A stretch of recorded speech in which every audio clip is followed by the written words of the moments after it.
Episode की शुरू वैसे होती है जहाँ पे ख़त्म हुआ था। उसके बाद क्यों मिस्टर बेन को देखते हुए कहता है कि माफ़ करना, पर क्या आपको कभी किसी ने छोड़ा है? यह सुन के मिस्टर बेन कुछ कह नहीं पाते और उन्हें गुस्सा आ जाता है। फिर मिस्टर बेन कुछ पेपर जज को दिखाते हैं। उसके बाद वो क्यू को भी कुछ पेपर्स दिखाते हैं और उससे कहते हैं कि क्या तुमने वो पेन देखी थी जिसको मर्डर करने के लिए यूज़ किया गया था? ये कहते हुए वो क्यू के सामने एक फ़ोटो रख देते हैं और उससे कहते हैं कि क्या तुमने ये पेन देखी है? तो क्यू मिस्टर बेन से कहता है कि जी, मैं इस पेन को पहचानता हूँ। ये पेन मैंने अपने डैड के लिए खरीदी थी। फिर मिस्टर बेन क्यू से कहते हैं कि जब तुम्हारे डैड बाहर जाते थे या फिर कोई काम करते थे तो क्या वो हमेशा इस पेन को अपने साथ रखते थे? तो क्यू कहता है कि जी नहीं, अगर कुछ इम्पोर्टेंट हो तभी वो इस पेन को यूज़ करते थे, जैसे कि कोई बड़ा चेक साइन करना, नहीं तो कोई बड़ा डील साइन करना हो तो, नहीं तो वो बाकी चीज़ों के लिए एक नॉर्मल पेन यूज़ करते थे। फिर मिस्टर बेन क्यू से कहते हैं कि क्या तुम मुझे ये बता सकते हो कि तुम्हारे डैड ने ये पेन बाकी पेनों के साथ रखा था क्या नहीं? तो क्यू कहता है कि मेरे डैड इस पेन को बाकी पेनों के साथ नहीं रखते थे, वो इस पेन को अपने ड्रॉअर में रखते थे। ये सुन के मिस्टर बेन कहते हैं कि अपने ड्रॉअर में रखते थे? अच्छा ठीक है, एक बात बताओ, घटना के एक दिन पहले क्या हुआ था? तो क्यू कहता है कि डैड अकाउंट्स के कुछ काम के लिए उस रेस्टोरेंट में गए थे जहाँ पर वो काम करते हैं, पर वो उस दिन मेरी मॉम से मिले थे और उन्हें पता चला कि वो जिस कंपनी के लिए काम करते थे वो कंपनी मेरी मॉम की है। ये सुन के मिस्टर बेन कहते हैं कि ये जानकर क्या आपके डैड को गुस्सा आया था? ये सुन के क्यों मिस्टर बेन को देखता है और उनसे कहता है कि मैं वहाँ पर नहीं था, पर मैंने देखा कि मेरे डैड को बुरी तरीके से मारा गया। उन्हें मिस्टर रेबक ने बुरी तरीके से मारा था। यह सुन के मिस्टर बेन कहते हैं कि क्या तुमने वो लड़ाई खुद देखी थी? तो क्यों कहता है कि जी नहीं, मैंने नहीं देखी थी, पर उन्हें जो चोटें लगी थी वो मैंने देखे थे। ये सुन के मिस्टर बेन कहते हैं कि अच्छा ठीक है, एक बात बताओ, क्या तुम्हें पता है तुम्हारे डैड और मॉम उसी दिन रात को मिले थे? यह सुन के क्यों कहता है कि जी नहीं, मुझे इस बारे में नहीं पता क्योंकि मैं गहरी नींद में था। यह सुन के मिस्टर बेन कहते हैं कि ओह, इसका मतलब तुम सो चुके थे। फिर मिस्टर बेन कहते हैं कि तुम्हारे डैड उस रात को मिस ओरापिन से मिले थे और जब उनसे मिलने जा रहे थे तब वो यही पेन लेकर गए थे, जिस पेन को वो काफ़ी ज़्यादा संभाल के रखते हैं, और बाद में जब मिस ओरापिन की बॉडी मिली तब हमें ये पेन भी मिला। यह सुन के क्यों कहता है कि मेरे डैड एक अकाउंटर है, उन्हें बहुत सारे डॉक्यूमेंट्स में साइन करना होता है और अपने साथ एक पेन लेके जाना एक बहुत नॉर्मल बात है। यह सुन के मिस्टर बेन कहते हैं कि पर तुमने तो कहा था उस पेन को वो काफ़ी संभाल कर रखते हैं, और जब वो फिर से मिस ओरापिन से मिलने के लिए गए तब तुम्हें नहीं लगता ड्रॉअर में से ना निकाल कर वो सामने रखी हुई पेन को भी लेकर जा सकते थे? फिर क्यों कहता है कि उस दिन डैड को इतना मारा गया था जिस वजह से डैड काफ़ी गुस्से में थे। उसके बाद डैड ने टेबल फेंक दिया था और उसी में से वो पेन गिर गया होगा। क्योंकि मुझसे सारी बातें सुनकर टीचा और मिस्टर शाक वो भी परेशान हो जाते हैं, क्योंकि क्यू ने ये सारी बातें बोलकर रायता फैला दिया होता है। फिर मिस्टर बेन कहते हैं कि तुम्हारे डैड को इतना गुस्सा आया कि वो सामान तोड़ने लग गए, यानी कि जब तुम्हारे पापा को गुस्सा आता है वो अपना कंट्रोल खो देते हैं, फिर वो उस तरह से वायलेंट हो जाते हैं जिस तरह से वो कभी नहीं होते हैं। क्यों, है ना? शायद ऐसा भी हो सकता है उस दिन वो काफ़ी ज़्यादा गुस्से में थे और उन्होंने गुस्से में आकर तुम्हारी मॉम को मार डाला। यह सुन के तो क्यों कुछ कह नहीं पाता, वो चुप हो जाता है। फिर टीचर कहती है कि एक्सक्यूज मी माय लॉर्ड, मुझे ऐसा लगता है कि ये सवाल नहीं पूछ रहे हैं, ये तो अपनी राय बता रहे हैं। यह सुन के मिस्टर बेन कहते हैं कि ठीक है, तो फिर मैं अपना सवाल कुछ अलग तरीके से पूछता हूँ।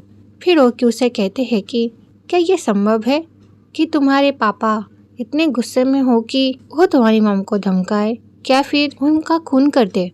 ये सुन के टीचर कहती है कि ये कोई सवाल नहीं है, ये आपकी सोच है। यह सुनने के बाद मिस्टर बेन अपना टैब निकालते हैं और वो जज को दिखाते हैं। फिर जज के देख लेने के बाद फिर मिस्टर बेन कहते हैं कि इन दैट केस मुझे एविडेंस के तौर पर यह वीडियो प्ले करने की इजाज़त दे। तो जज भी उन्हें अलाउ कर देते हैं। उसके बाद मिस्टर बेन वो वीडियो क्यू को दिखाते हुए कहते हैं कि क्या इसमें तुम्हारी मॉम डैड है? ये वीडियो तब बनी थी जब क्यू के डैड क्यू के मॉम पर चिल्ला रहे थे, तब आसपास के लोगों ने ये वीडियो बना ली थी और इसी को मिस्टर बेन दिखाते हुए क्यू से कहते हैं कि क्या इसमें तुम्हारी मॉम डैड है? प्लीज़ आप कोर्ट को बताइए कि ये वीडियो असली है और इसमें आपके मॉम डैड भी है, और इसमें जो आपके डैड कह रहे हैं मेरे बेटे से दूर रहना नहीं तो मैं तुझे मार डालूंगा। आपके डैड के अंदर ये फीलिंग बहुत पहले से थी, क्योंकि आपके डैड ने उनकी जान की धमकी देते हुए कहा कि मेरे बेटे से दूर रहो नहीं तो मैं तुम्हें मार डालूंगा। क्या उन्होंने ये नहीं कहा था, जो हमें इस वीडियो में साफ साफ सुनाई दे रहा है। यह सुनने के बाद क्यों तो कुछ कह नहीं पाता। उसके बाद वो टीचा को देखता है और टीचा बस क्यों को देखती है। फिर ये सीन है प्रकट होता है। फिर हम मिस्टर बेन के साथ जो वकील थे उनको देखते हैं, जो एक पुलिस वाले से सवाल पूछ रहे होते हैं। फिर वो पुलिस वाला कहता है कि हमें विक्टिम की कार पर 4 लोगों के फिंगरप्रिंट मिले हैं, रिपोर्ट्स में तो यही आया है। फिर वो लॉयर कहता है कि पहला फिंगरप्रिंट उनके पति का है और दूसरा और तीसरा फिंगरप्रिंट उनके होटल के स्टाफ का है और चौथा फिंगरप्रिंट आरोपी का है। क्या ये अजीब बात नहीं है, क्योंकि आरोपी ने कहा कि आरोपी को विक्टिम से काफ़ी ज़्यादा नफरत है, तो फिर उनके फिंगरप्रिंट विक्टिम की कार पे कैसे आ सकते हैं। और रिपोर्ट में भी यही आया है, आरोपी की फिंगरप्रिंट्स विक्टिम के कपड़ों में भी मिला है। क्या ये बात सच है? तो पुलिस वाला कहता है कि जी हाँ, ये सच है। ये कहते ही ये सीन प्रकट होता है।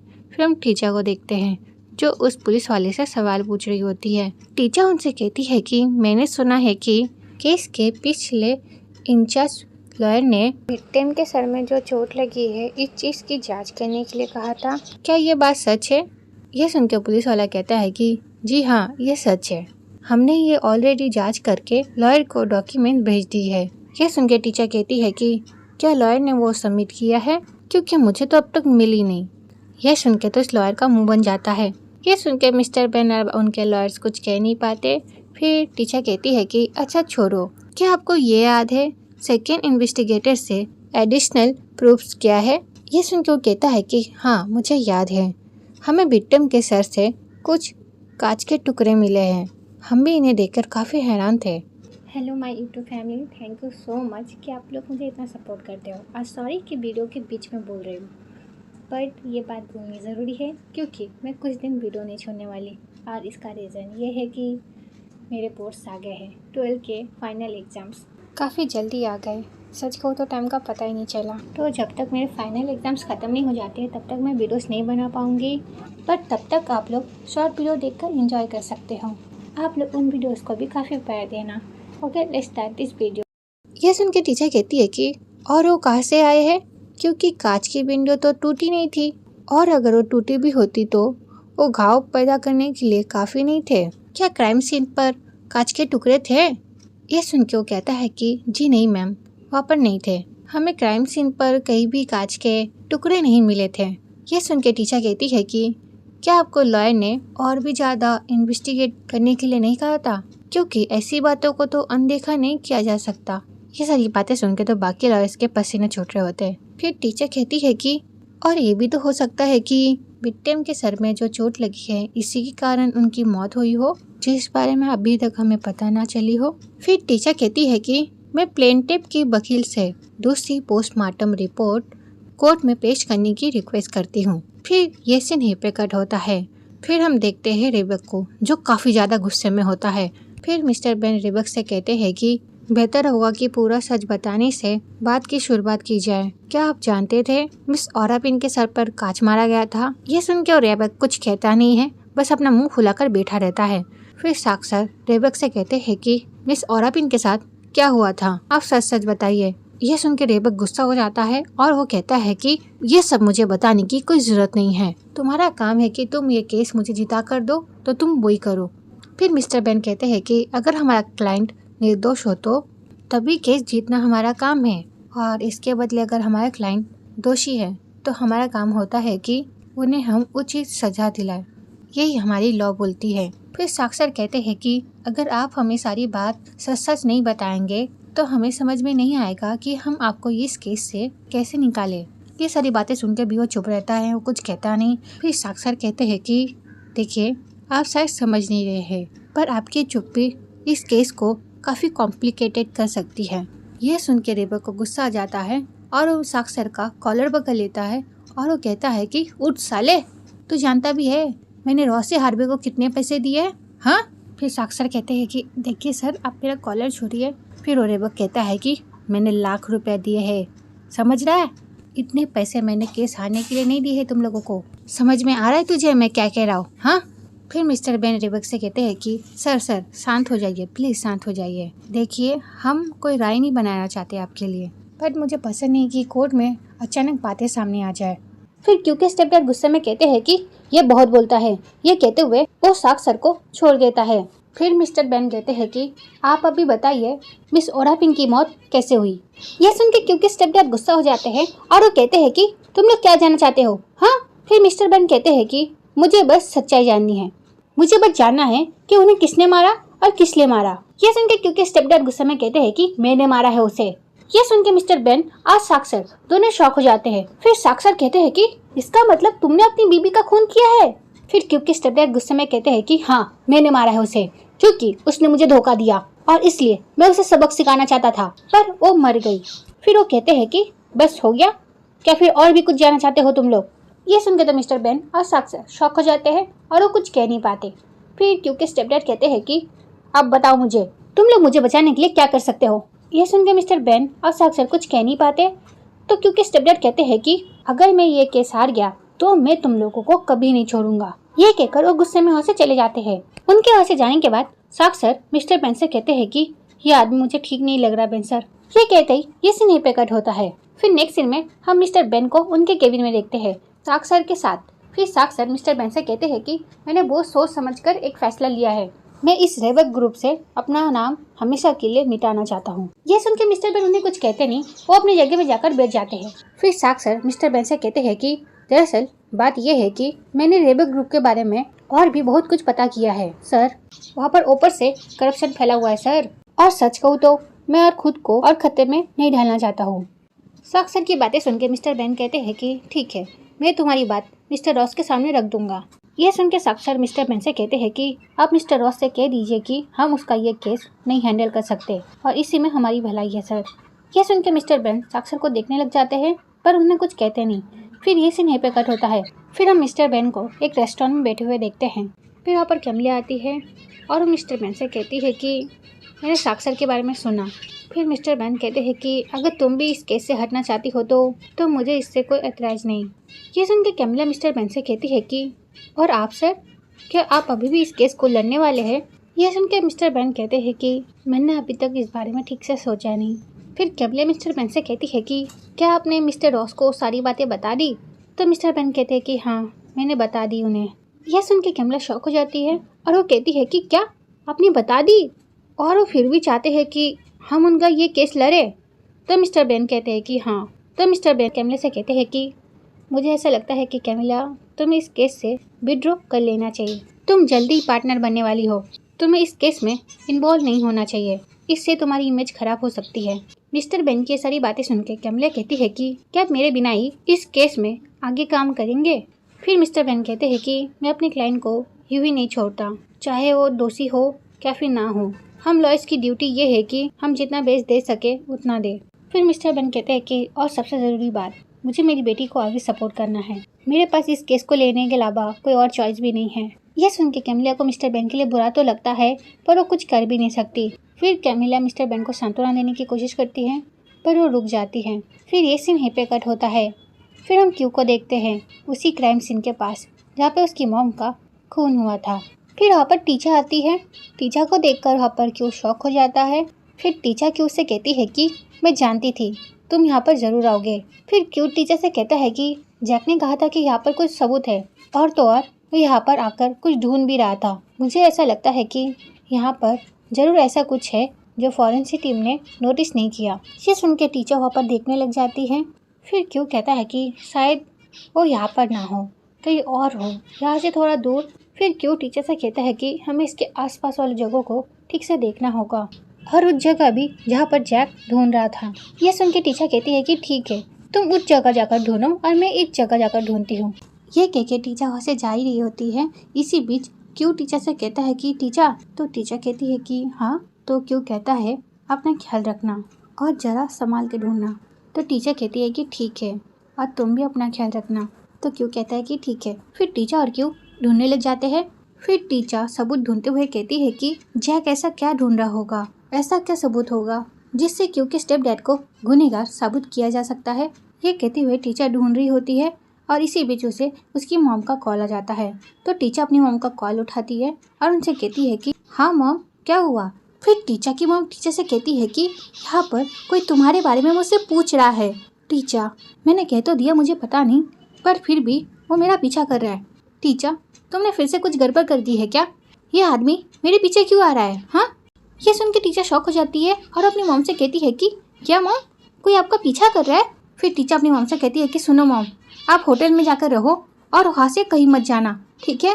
और अपनी किसी फ्रेंड को अपने साथ रहने के लिए बुला लो और अकेले तुम कहीं मत जाना, ओके? ये सुनकर टीचा की मॉम कहती है कि ठीक है। फिर टीचा की मॉम फ़ोन कट कर देती है। फिर टीचा कहती है कि तो फिर अब ऐसे वो मुझे धमकाएगा। फिर टीचा क्योंकि स्टेप डैड को गाली देते हुए कहती है कि अब पता नहीं ये क्या क्या करेगा। फिर टीचा सबूत ढूंढने लग जाती है और इसी बीच वहाँ पर उसके सामने एक कार आकर रुकती है। उस कार से क्योंकि स्टेप डैड का आदमी निकलता है। उसे देखकर टीचा कहती है कि तुम यहाँ पर क्या कर रहे हो? हाँ। फिर वो आदमी टीचा की सारी बातों को इग्नोर करते हुए टीचा से कहता है कि चल बैठ गाड़ी के अंदर। फिर टीचा वहाँ से जारी होती है, पर वो आदमी टीचा का हाथ पकड़ लेता है और टीचा को खींच के वहाँ से लेके जाने की कोशिश कर रहा होता है। पर टीचा उसे मारकर वहाँ से भागने की कोशिश कर रही होती है। पर इसी बीच वहाँ पर एक दूसरा आदमी आ जाता है जो टीचा को पकड़ लेता है। फिर वो लोग टीचा को पकड़ कर वहाँ से लेके जाने ही वाले होते हैं। इसी बीच वहाँ पर क्यू आ जाता है और क्यू उन लोगों को मारकर टीचा को उनसे छुड़ा लेता है। फिर वो आदमी क्यू को देखकर कहता है कि बहुत ज़्यादा जोश चढ़ा है तुझे। यह सुन के क्यू कहता है कि आकर देख लेना। फिर टीचा क्यू से कहती है कि क्यू, चलो हम लोग ऐसे चलते हैं। फिर क्यू कहता है कि नहीं टीचा, तुम जाओ, मैं इन लोगों को संभाल लूँगा। फिर इसी बीच वो आदमी क्यू को मारने जाता है और क्यू भी उसे बहुत मारता है। उसके बाद वो आदमी पीछे से क्यू पर एक डंडे से हमला करता है, जिस वजह से क्यू को काफ़ी ज़्यादा चोट लग जाती है। फिर क्यू नीचे गिर जाता है और वो आदमी क्यू को मारने ही वाला होता है, पर टीचा उसके सामने आ जाती है और उसे कहती है कि रुक जाओ, उसे मत मारो। फिर वो आदमी टीचा को देखकर कहता है कि हे, तू मेरे साथ चलेगी। ये कहते हुए वो टीचा का हाथ पकड़ लेता है और उसे खींचकर वहाँ से ले जा रहा होता है। क्यू रोकने की कोशिश तो करता है, पर उसे चोट लगी होती है, जिस वजह से वो कुछ कर भी नहीं पा रहा होता है। इसी बीच वहाँ पर कुछ लोग आ जाते हैं और एक आंटी भी आ जाती है। फिर वो आंटी ये सब देखकर कहती है कि अरे, यहाँ पर क्या चल रहा है? हाँ, खुलेआम लड़की को किडनैप कर रहा है। फिर वो आंटी सबको चिल्ला कर बुला लेती है और कहती है कि देखो देखो, ये गुंडा इस लड़की को किडनैप करने की कोशिश कर रहा है। यह सुन के आसपास के लोग आ जाते हैं और वो उनकी वीडियो बनाने लग जाते हैं। इतने लोगों को वहाँ पर देखकर वो आदमी टीचा को छोड़कर वहाँ से चला जाता है अपने आदमी के साथ। फिर उनके वहाँ से जाने के बाद टीचा क्यू को संभालने लग जाती है और क्यू को काफ़ी ज़्यादा चोट लगी होती है। फिर वहाँ पर वो आंटी आ जाती है जिसने टीचा और क्यू की हेल्प की होती है। वो वहाँ पर आकर कहती है कि अब तुम ठीक तो हो ना बेटा? फिर क्यू कहता है कि हाँ आंटी, मैं ठीक हूँ। फिर वो आंटी कहती है कि तुम्हें ज़्यादा चोट तो नहीं लगी बेटा? तो टीचा कहती है कि नहीं, ज़्यादा गहरी चोट नहीं है। फिर वो आंटी दवाई देते हुए कहती है कि तुम इसे लगा लो, तुम्हें थोड़ा आराम मिलेगा। फिर टीचर उनसे दवाई लेते हुए कहती है कि थैंक यू मैम। फिर वो आंटी क्यू से कहती है कि तुम इस तरह से बैठे क्यों हो? हाँ, चल जैकेट निकाल अपना। क्या हुआ, तो निकाल नहीं पा रहा? रुक, मैं तेरी हेल्प करती हूँ। यह सुन के क्यू कहता है कि नहीं, मैं ठीक हूँ, मैं कर लूँगा आंटी। फिर क्यू जैकेट निकालता है और टीचर भी उसकी हेल्प करती है। फिर टीचर उसे दवाई लगा रही होती है। इसी बीच वो आंटी कहती है कि तुम दोनों भाई बहन एक दूसरे का अच्छी तरीके से ख्याल रखना। ये सुन के क्यों शौक हो जाता है और वो आंटी को देखने लग जाता है और टीचर भी शौक हो जाती है, पर वो कुछ कहती नहीं। क्यू का ऐसा रिएक्शन देखकर आंटी कहती है कि क्यू, तुम दोनों डेट कर रहे हो क्या? फिर क्यू आंटी की बात को बदलते हुए कहता है कि अरे बहुत दर्द हो रहा है टीचर, आराम से लगाओ ना दवाई। तो ये वीडियो यहीं पे खत्म होती है। नेक्स्ट पार्ट के लिए कमेंट करना। Okay, bye bye.